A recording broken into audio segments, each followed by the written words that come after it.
So, but on the lawfare thing, because this is important, we didn't get to this at all today. What is more likely, that Donald Trump went almost 80 years of his life never once having a criminal indictment because he's a guy who...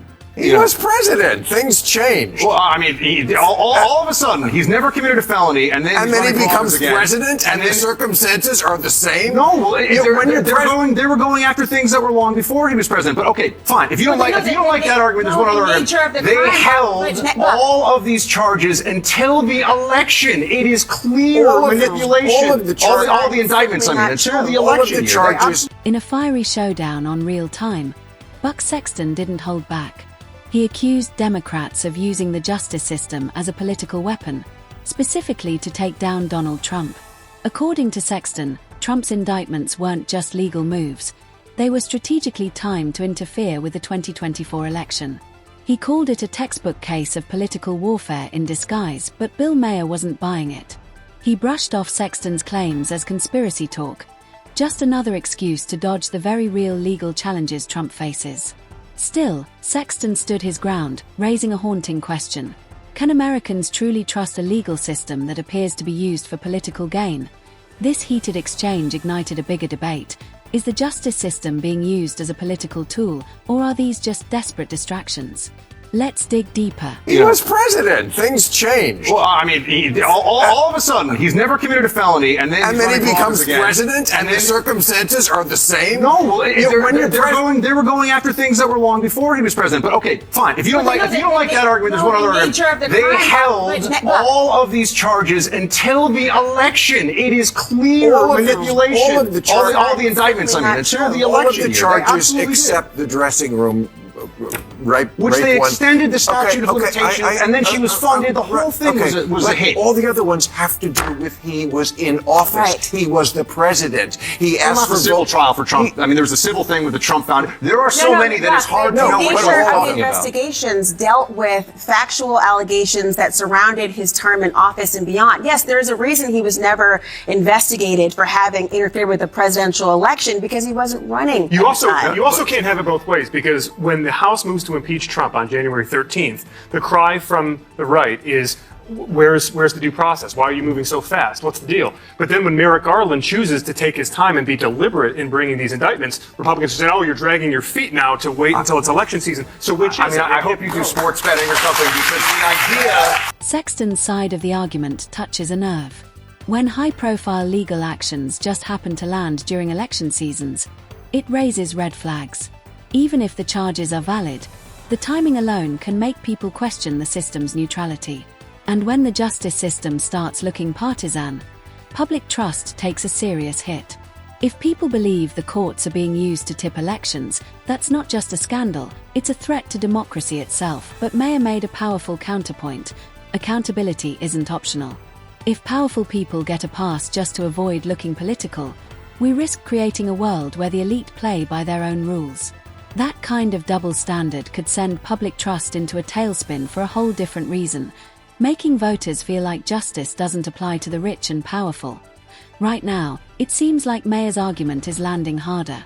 Sexton is struggling to push back.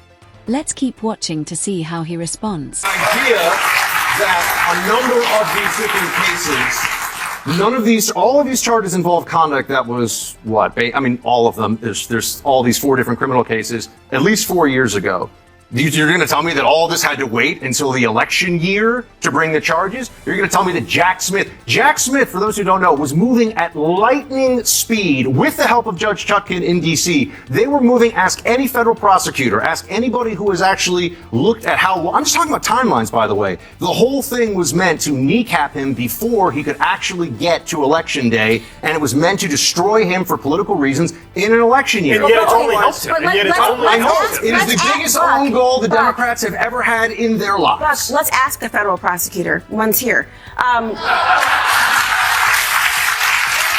the reasons why this was delayed, in part, was not simply a matter of proactive or affirmative motions by the prosecution. There was a defense team in multiple different jurisdictions who were filing motions to then delay and ask for delays and delay after delay. If the calendar had been such that what the prosecution alone wanted, you would have had earlier resolution, at least in the form of trial, not necessarily a conviction, but he's filed motions to defend himself, and that has also delayed the calendar. I don't know. As the panel discussion heats up, Buck Sexton finds himself in the hot seat. His arguments are facing pushback from every direction, and the tension is rising. Even fellow painelists like Laura Coates are visibly ready to jump in and challenge his take. Will Sexton be able to defend his stance or fold under pressure?